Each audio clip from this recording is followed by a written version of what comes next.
was Partha would do the base training part and I would do the interval training part.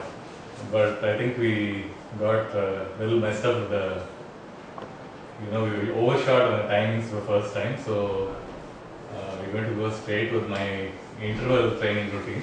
So mine is more like a, case study, if you will. So I actually underwent a kidney transplant 5 years back, and there's an event called the World Transplant Games, which is an event for transplant patients, which happens once every 2 years. So I think this is probably the only time I was happy to have had a transplant, because I was able to actually go and represent India in this event. So prior to this, I was basically riding with no specific goal in mind. Long rides over weekends, 30-40 kilometers midweek. So I got to a point where I was able to do like a 30-31 kilometers an hour average, say for over an hour. And I kind of hit a plateau, so no matter what I did, I was just riding the same way. I wasn't getting fitter, I wasn't getting faster. So 6 months before this event, I actually enrolled with a coach in the US. So they had an online coaching program. So he actually suggested this interval training schedule for me. So I thought I'll take you through what I did over those 6 months. And also very quickly show you some pictures from my race. So in terms of, if you look at the bottom right corner where I have, zones, don't look at the, second and third column, but if you basically look at zones, I have listed the color-coded, zone 1 to 6, and then if you look at the right extreme corner, the RPE actually stands for rate of perceived effort, which means if you look at, if you consider 10 to be like a max effort, you can't do, you're going all out, and that's 10 on 10, which is actually color coded red. Your zone 1 is roughly a 4 on 10, zone 2 5 on 10, and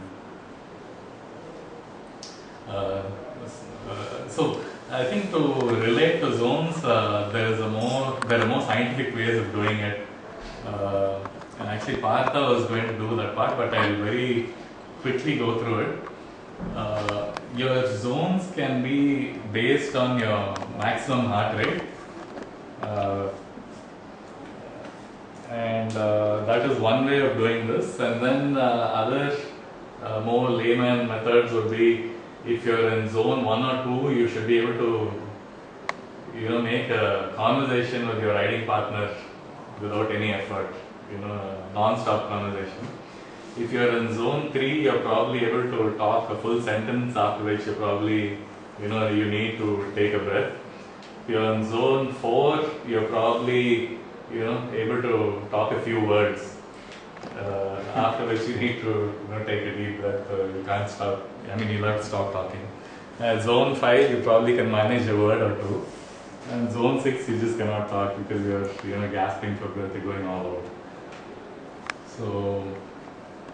So for me, if you look at this, and then before we go on to my training program, the basic concept behind this is when you overload your system that you're putting in. So it's an effort which you've not been putting in the past. So that's why we call it an overload. So when you actually overload your system, what happens right away is there are two things. One is your body adapts to that higher effort, but then the process of adaptation is over a few days. And then the other thing that happens is fatigue. So you experience a very high level of fatigue, but then it lasts perhaps for a day or two. But then your adaptation, is more medium term in nature. So what you actually do is you overload, and then you give some time for your body to recover, and then you overload again, and then you recover.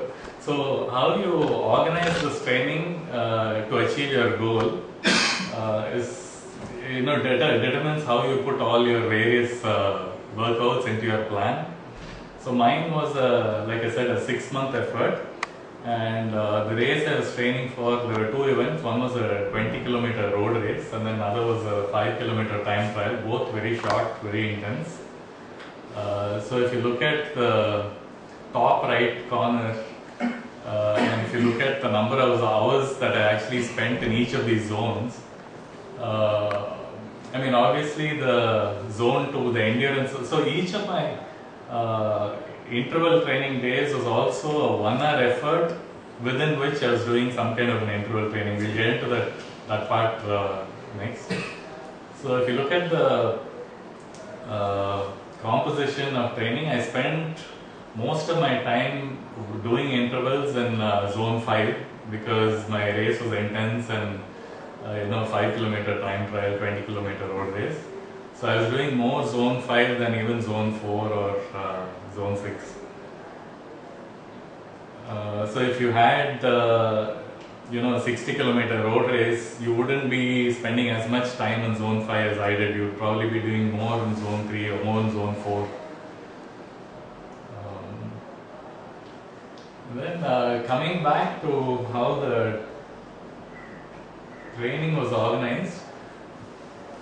So if you look at week 1, another thing here was cadence. So my zone 3 rides were actually done with a cadence of 70 to 75.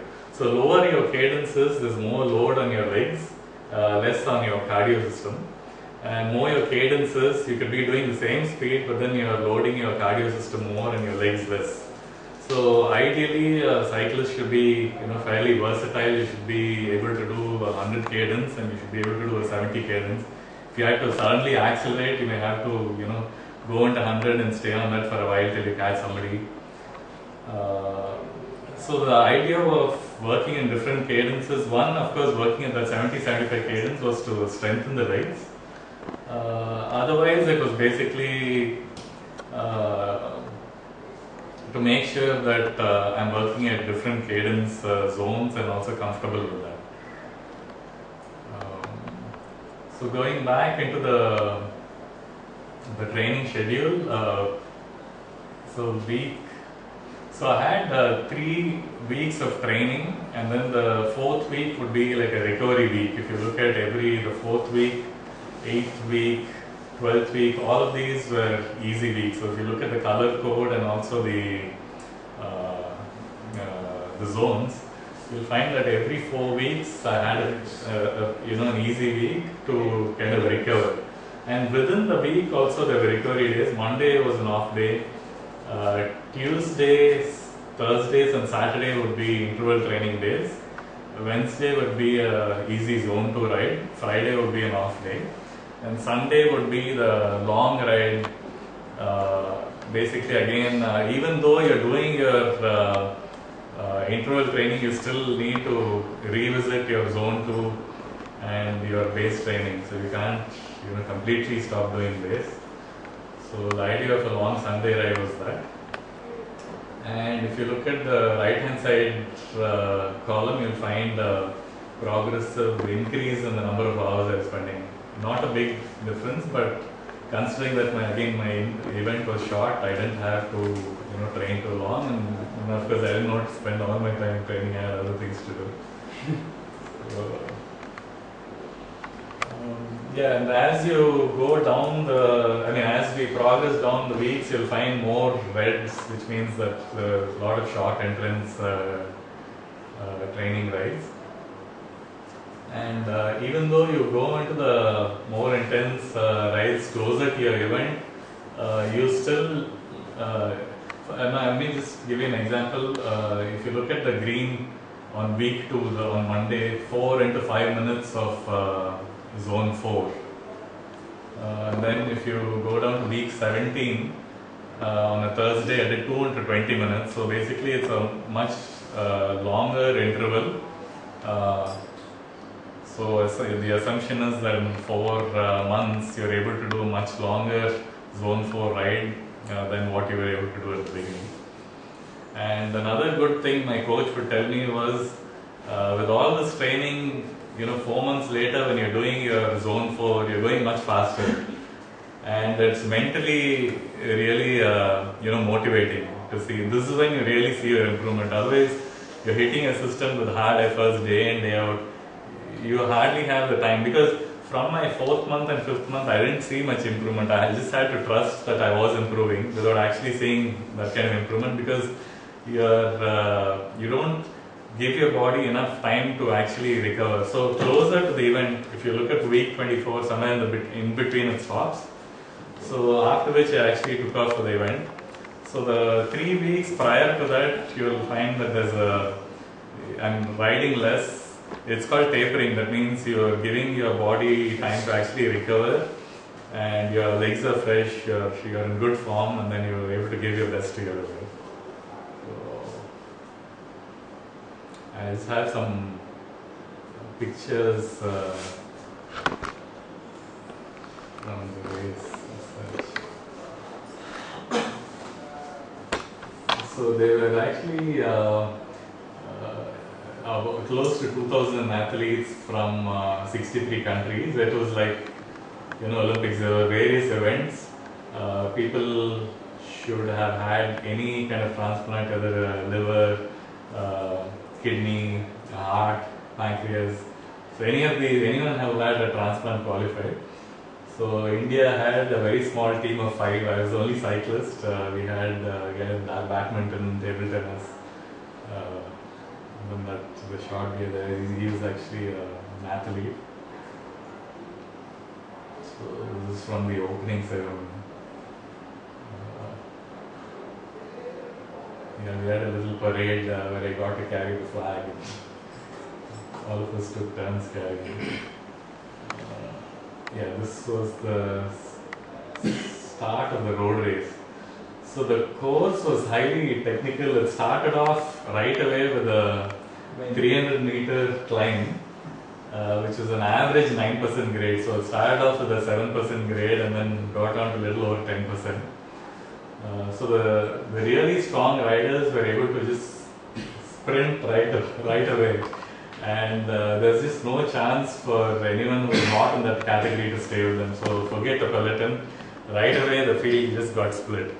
And in that small 3.3 kilometer course, there were 2 steep climbs like this, which gave the strong riders a chance to sprint up there. Every time we got to a climb, they would just sprint up and leave the average and the below average riders behind, and me being one of them.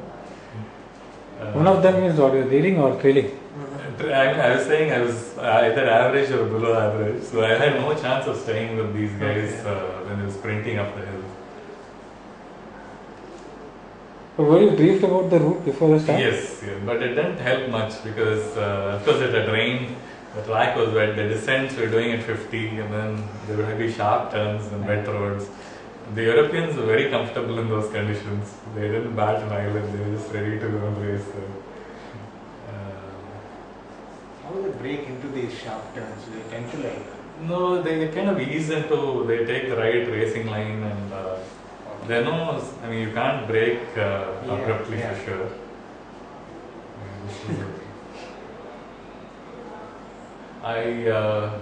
The order of these pictures got a little messed up, I'm sorry about that. This is again on the climb where most of them are out of the saddle and really going all out there. This gives kind of a sense of the gradient there. And again, how people, I think, these were some of the few leaders were actually sprinting up the hill. And that's me struggling up the hill. Time for questions. I just want to show. So this guy, over the last 8 years, the 4 events that the last 4 transplant games, he's been consistently winning. A guy called Richard Smith from UK. A very powerful guy. His legs are like tree trunks, and even when he's climbing, you'll notice he's on his own.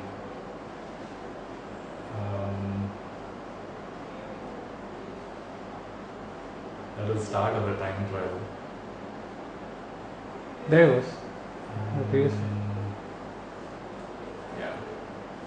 This one you have to Yeah, so it's in the middle of the race, nobody in sight. So he's the leader, is it? Yeah, he's just powering his way up the gradient. Yeah, I think I've gone through this, the pictures. Yeah. President, what is the gap with you and the top 2 or 3? In terms of absolute time, I think it was between this guy, the leader, and me, it was close to 20%. 20%. Yeah. I have so the power is back. It's just a UPS, is it? Power is back. No, generator is there. So let's put it on again. Yeah. Yeah. No. You said it just. Yeah. It'll take some time to warm up, I guess. 13. Yeah, it was 13. 10 minutes. So 10%, and you'll be up there. Yeah. But yeah, I think if the course was more familiar to me, not so alien, I would have probably moved up a few places. But if you look at the top 5 or the top, very strong. It's not that much. 15%. So you First round, I think after that, second. I still shaved off about 15 seconds on the second lap because I got a little more familiar with the course and braver in the distance and etc. But yeah, but still there's clearly, I would say, at least a 15% gap.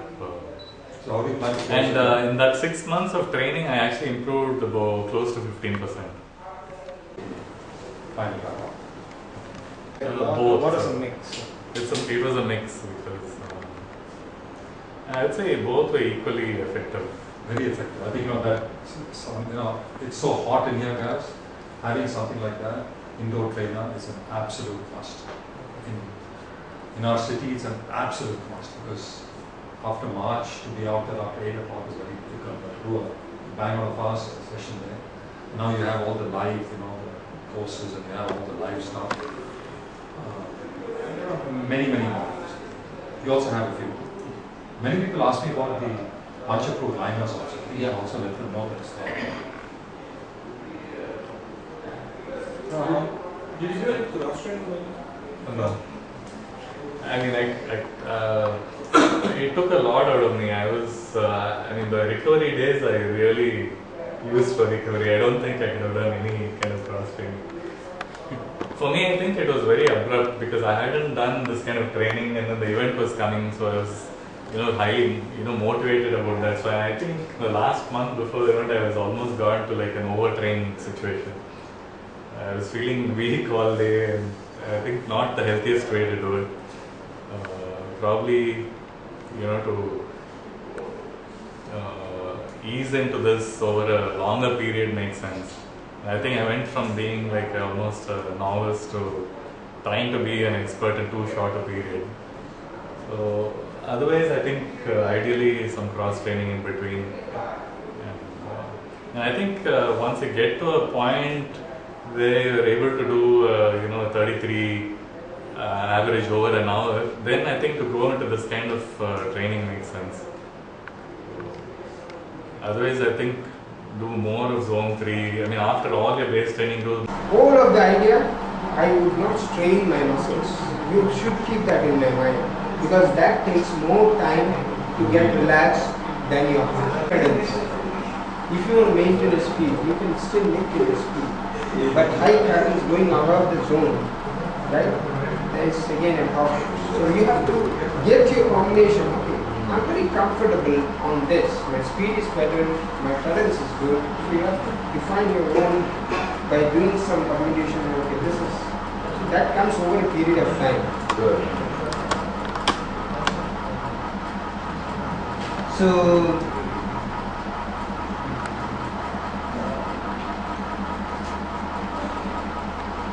something like now you are cross zone 3, zone. Slowly it comes down to a state where you don't feel very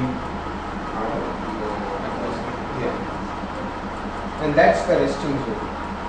You feel comfortable, maybe it is in zone or lower zone 2, but you still feel comfortable.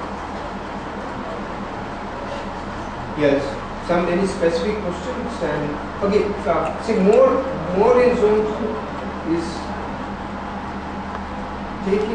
using your body fat as a fear. That's one of the concept is, because you want to do an endurance ride, you cannot do in zone 3, zone 2. And when you keep practicing in zone 2, you see if I draw a graph, calorie versus